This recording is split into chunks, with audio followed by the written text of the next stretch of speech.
सतगुरु दीवो ना मेरो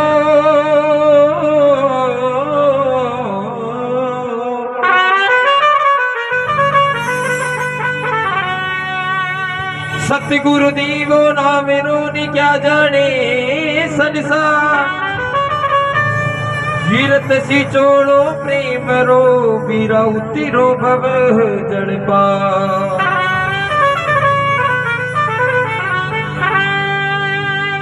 अरे मोरी बोले वो पपिया बोले वो पर दिन गुरु आया वो मना पपिया बोले वो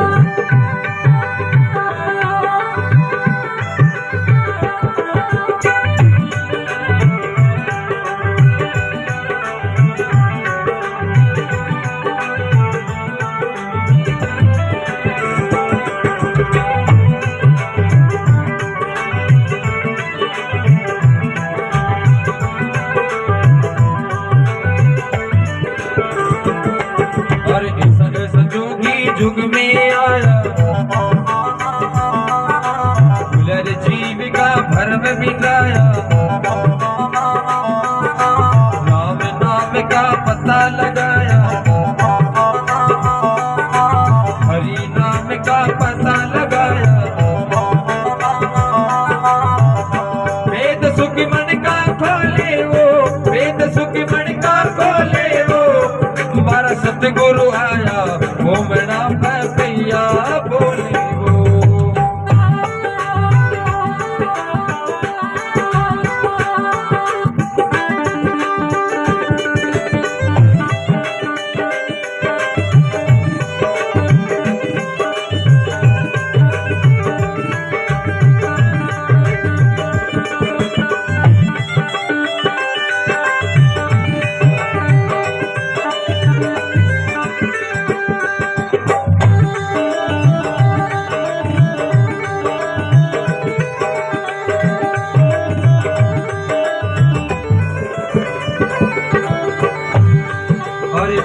तत्व की घेतर काया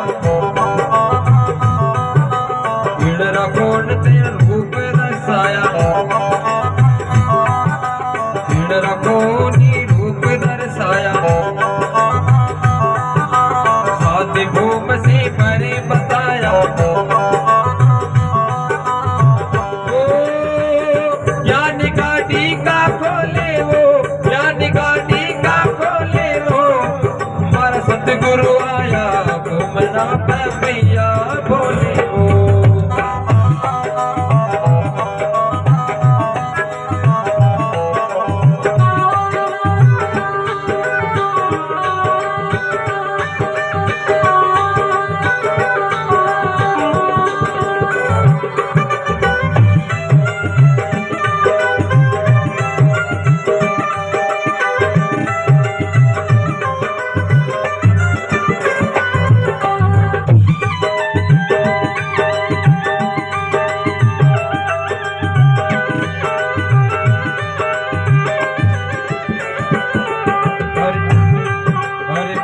कोश पूरण समझाया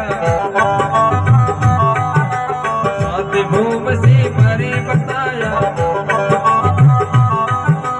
सब शरीर को खोल बताया ओ तार से तार मिलाया वो तार से तार मिलाया वो हमारा सतगुरु हमारा दिन गुरु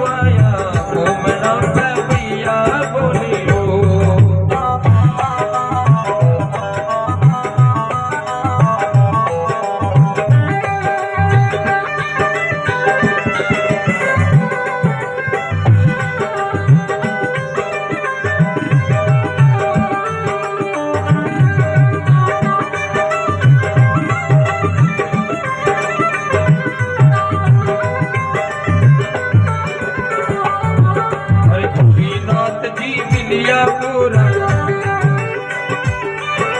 शंकरनाथ चरण चितलाया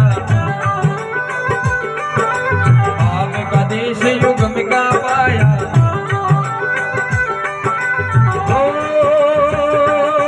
जुग तारण आया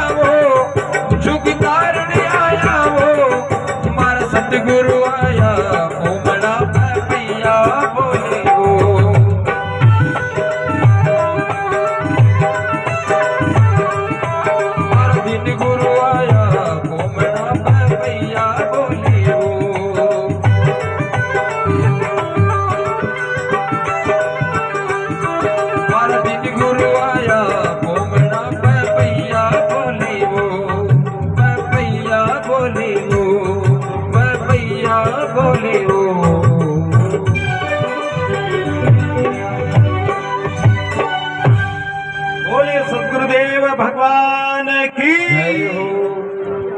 भाई आज जय में कंजूसी कैसे कर रहे हो? आज कोई 11 का व्रत तो नहीं करके आए? 11 तो नहीं ना, तो फिर इतनी कंजूसी कैसे? एक एक शेर बारूद भर के आए हो। एक छोटा सा बारूद होता, थोड़ा सा एक पटाखा होता, वो कितनी आवाज करता। बंदूक में थोड़ा सा 10 ग्राम बारूद भरा जाता है, एक एक शेर बारूद, और फिर भी आवाज नहीं निकल रही है।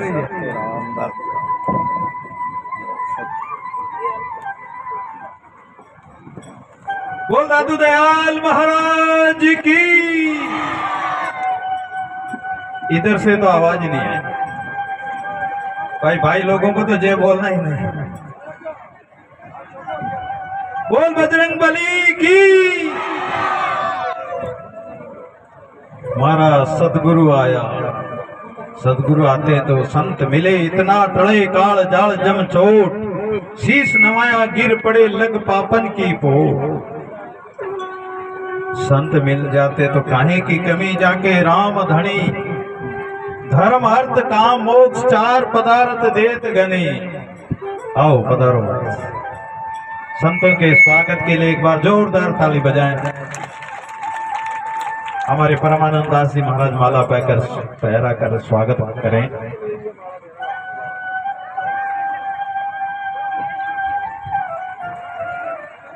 तो अरे मनमूर्ख प्राणी, परमात्मा ने मनुष्य जन्म दिया, संत मिलाए, फिर भी तूने कुछ नहीं किया। ना तो तुझे बैराग आया, ना तूने कोई जब तब साधन किया, ना तू काशी मथुरा गया। एक गांव था काशी के पास, गंगा के किनारे 3 कोस दूर गंगा जी थी। उस गांव से 3 कोस, ज्यादा दूर नहीं थी। सजनों, एक व्यक्ति था, वो कभी भी गंगा जी नहीं गया जीवन में।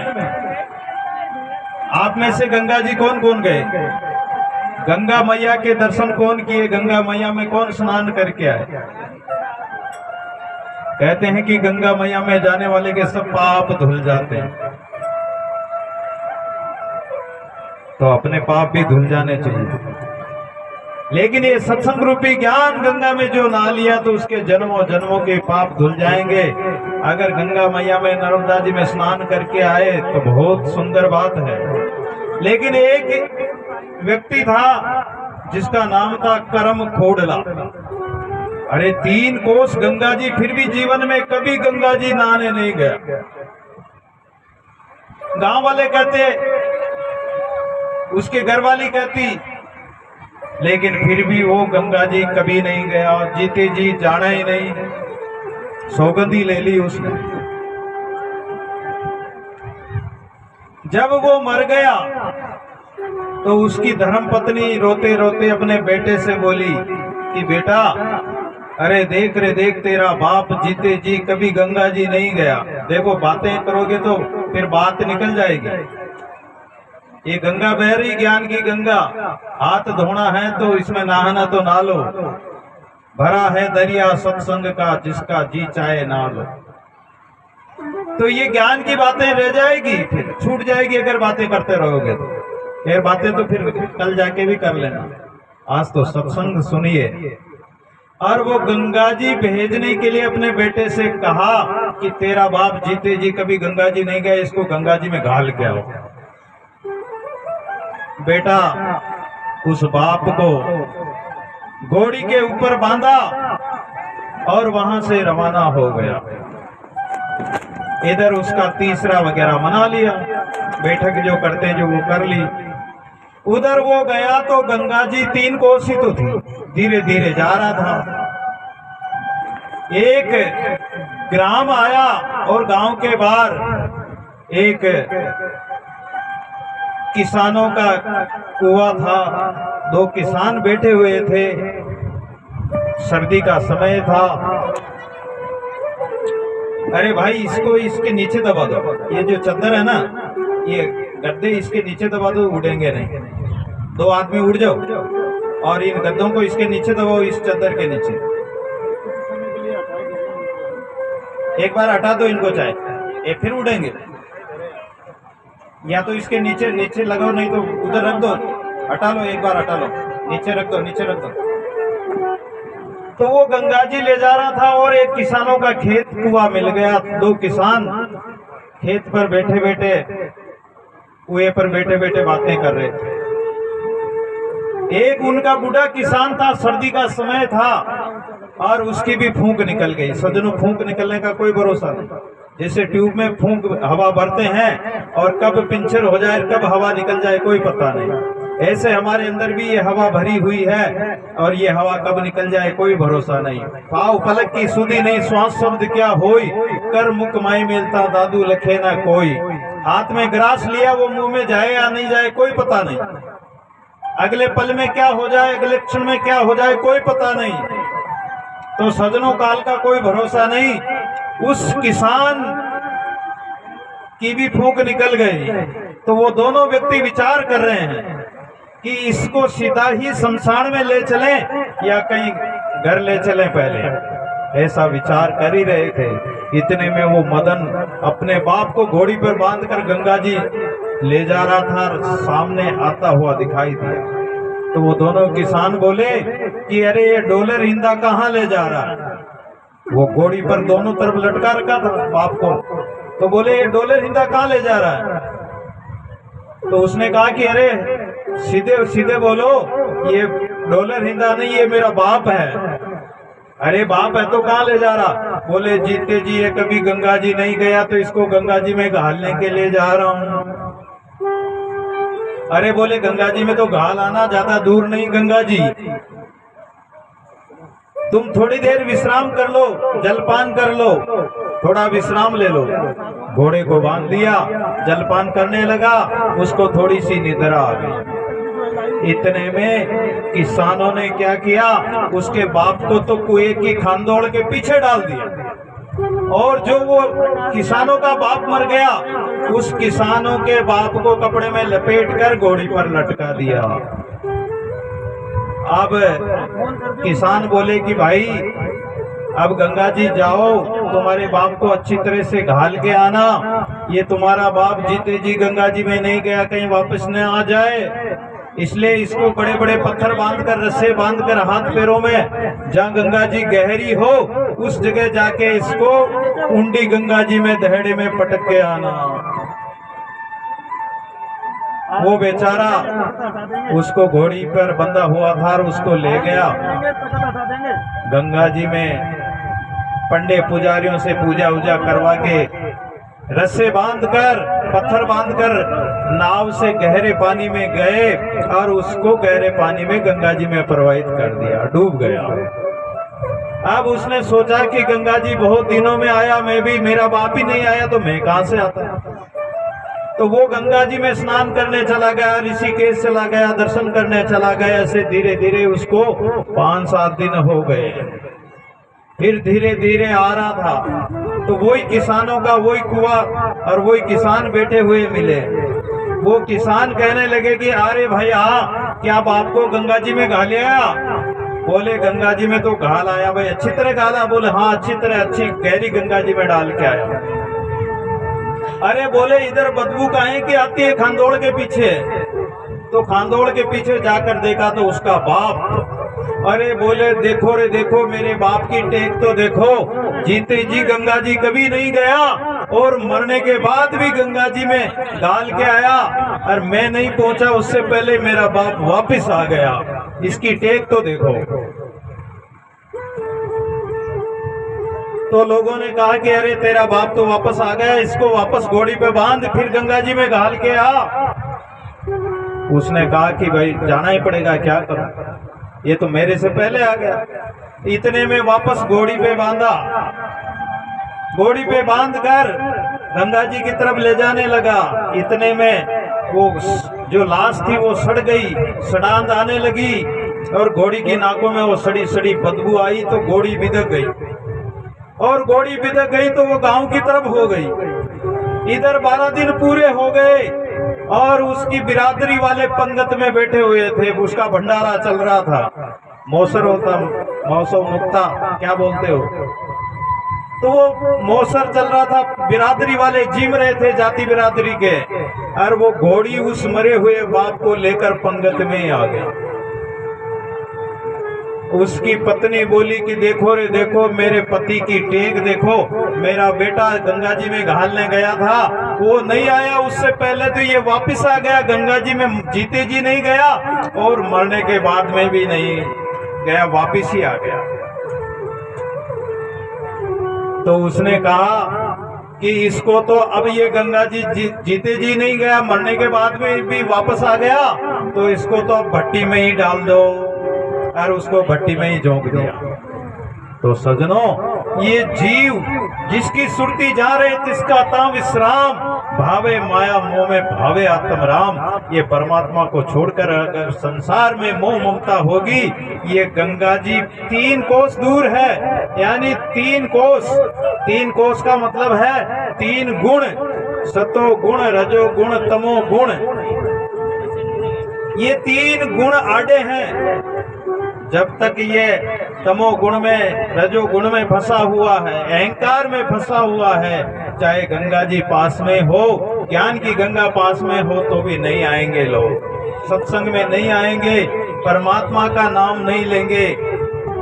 तो रे मन, तू ना तो कभी काशी गया, ना तू गंगा में नहाया, अरे तू ना परमात्मा को पुकारा, ना तो कहीं पर्वतों में जाकर भगवान का भजन किया, भगवान को कभी पुकारा ही नहीं।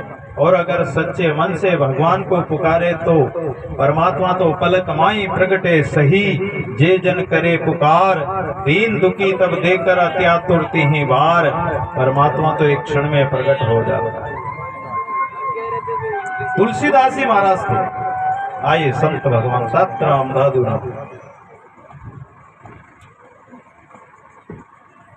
तुलसीदास जी महाराज जब विराग हो गया और अपनी पत्नी को छोड़कर विराग हो गया, सन्यासी बन गए, साधु बन गए, जंगल में रहते, भजन करते राम जी का। भजन करते करते बहुत समय निकल गया और अलूनी रोटी खाते, लेकिन सोचा कि अलूनी से तो पेट नहीं भरता, मन नहीं भरता, और ये सूखी भाजी अलूनी कैसे खाई जाए। तो उसने हींग हड़द, एक खड़िया होता है जिसमें हींग हड़द, नमक मिर्ची, ऐसे एक छोटी सी डिबिया होती है जिसमें अनेक अलग अलग खांचे होते हैं, और वो अपने जोड़े में रख लिया। एक दिन घूमते घूमते अपने ग्राम को आ गए, अपने गांव में आ गए। अपने गांव में आ गए तो तुलसीदास जी की पत्नी ने सोचा कि ये सन्यासी तो बन गए मुझे छोड़कर, देखिए जीव का स्वाद छोड़ा कि नहीं छोड़ा, विषय वासना छूटी या नहीं छूटी। जो तुलसीदास जी अपनी पत्नी के बिना रह नहीं सकते थे। एक बार बरसात आ रही थी और नदी में एक मुर्दे पर बैठकर नाव समझकर नदी पार कर गए, और मकान बंद था, तो एक सांप लटक रहा था, उस सांप को रस्सी समझकर घर के अंदर जा कूदे। पत्नी ने कहा कि दिख ऐसे जीवन को, जो ऐसे मेरे हाड़ चाम के शरीर पर तुम्हारी इतनी प्रीति, अगर इतनी प्रीति परमात्मा से होती तो परमात्मा मिल जाता, राम जी मिल जाते, राम का भजन करते तो सन्यासी बन गए, गांव में पहुंच गए। महादेव सतराम सतराम आ जाओ बैठ जाओ।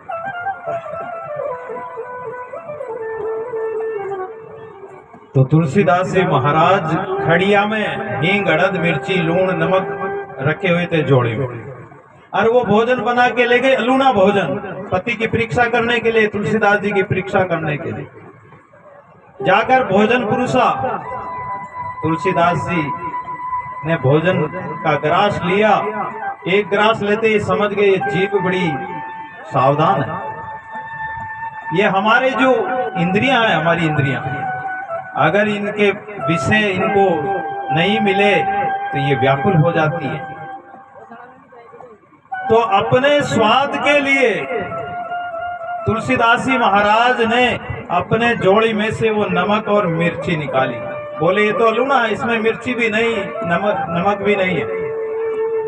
तुलसीदास जी की पत्नी बोल उठी, हींग हड़द खड़िए बसे तब तिये का क्यों त्याग। अगर हींग हड़द लूण मिर्ची अगर जोड़ी में रखते हो तो फिर मेरा त्याग क्यों किया आपने। के मुंह को रखिए या लो तीव्र बैराग, या तो ऐसा बैराग हो, ऐसा त्याग हो। हमारे संत सुना रहे थे एक दिन कि एक बुढ़ा आदमी था, अब जब जवान था कमाता था तब तक तो संसार के स्वार्थी लोग बड़ा प्रेम करते, कमा कर लाए, ये स्वार्थ का संसार है, स्वार्थ का व्यवहार संसार में। कमा कर लावे तो हमारा बेटा अच्छा है, हमारा पति अच्छा है, कमा कर लाता है, और जब कमा कर नहीं लावे तो पत्नी दे मुँह बिगाड़, पत्नी भी मुंह बिगाड़ देगी। कुछ लाए नहीं, हाथ हिलाते आ गए। ये संसार स्वार्थ का, और इस स्वार्थ के संसार में उस बुढ़े से अब कोई प्रेम नहीं करता, लड़ाई झगड़ा करते। वो कहता है कि मैं घर छोड़कर सन्यासी बन जाऊंगा, साधु बन जाऊंगा। घर वाले कहते कि जाओ। एक दो बार तो सोचा कि शायद कहीं चला न जाए, डर गए, लेकिन दो तीन बार कहा तो कि जाओ, चले जाओ। पत्नी ने भी कह दिया, बेटी की बहुओं ने भी कह दिया। अब बैराग तो था नहीं, घर से एक थैला लेके एक दो धोती कपड़े लेकर बाहर निकल गया। अब बाहर निकल गया तो गांव के बाहर, कुर्थल के बाहर, तालाब के किनारे एक पीपल का पेड़ था, वहां जाके बैठ गया। अब जाए तो जाए कहां, अब मन में बैराग तो है नहीं, त्याग है नहीं। और वो पीपल के नीचे बैठ गया तो कोई गाय भैंस, घर वाले गाय भैंस को पानी पिलाने के लिए तालाब में आए। तालाब में आए तो उन्होंने जो भैंस पानी पी के जो ही घर की ओर चलने लगी। उसने सोचा कि अब मैं जाऊं तो जाऊं कहां, आगे जाने को मैं जानकारी नहीं, जाऊं तो रहूंगा कहां, क्या खाऊंगा, कौन खिलाएगा, विश्वास भी नहीं भगवान का। और वो भैंस का पूंछड़ा पकड़ लिया और कहता है, अरे भैंस मुझे छोड़, मुझे तो जाना है, तू मुझे घर क्यों ले जा रही। वो भैंस का पूंछड़ा पकड़कर और ठेठ घर के द्वार में पहुंच गया, घर पहुंच गया। तो घरवाली कहने लगी कि तुम तो साधु बनने जा रहे थे, क्या हुआ, वापिस कैसे आ गए। तो कहने लगे कि मैं क्या करूं, ये भैंस मुझे खींच ले आई। आप भैंस का पूंछड़ा पकड़कर खुद ही तो घर में आ गए। तो ऐसा वैराग है नहीं, ऐसा त्याग नहीं, तो ये मनुष्य जन्म भी व्यर्थ है, जिसमें भजन नहीं, साधना नहीं, अरे जिसमें थोड़ी जिज्ञासा भी नहीं कि संतों के पास जाकर हम कोई सत्संग सुने, भजन सुने या कोई ज्ञान सीखें। कोई प्यासे हरि जल ना पिया ये प्रेम जल, ये ज्ञान गंगा जल, ज्ञान की गंगा बह रही है, लेकिन लोग कहाँ, समय है लोगों को। जिंदगी जब तक रहेगी फुर्सत न होगी काम से, उस समय ऐसा निकालो प्रेम कर लो राम से। तो आइए हमारे बीच कथा में, सत्संग में संतों का पदार्पण हुआ है, संतों का शुभ आगमन हुआ है, और संतों के स्वागत के लिए मैं ग्रामवासियों से, लेखाराम और दो चार भक्तों से, मैं नाम नहीं जानता हूँ इसलिए नाम नहीं ले रहा हूँ, दो चार भक्त आ जाओ और सब संतों को माला पहनाकर। कन्हैया लाल जी जांगीड़ कौन है, और भी दो चार भगत आ जाओ, एक एक भगत एक एक संत को माला पहनाकर स्वागत कीजिए।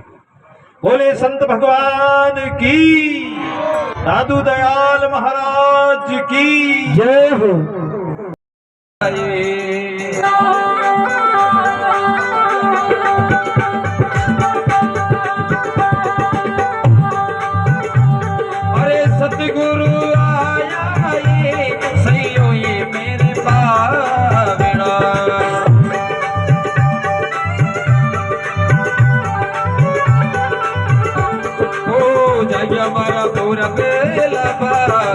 सतगुरु आया है।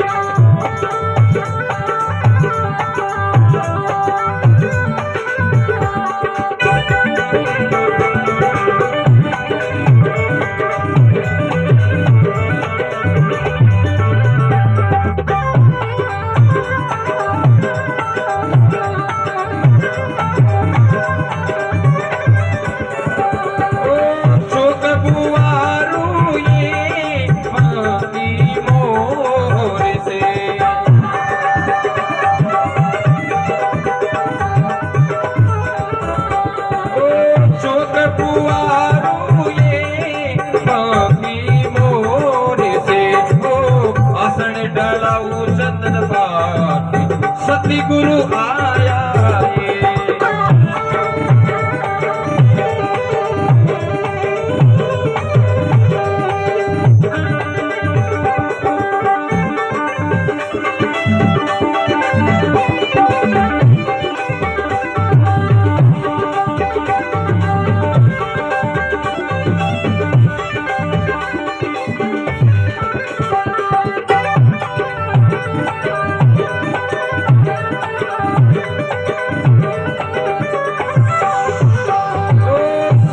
सुनाया ये सत्य संग माँ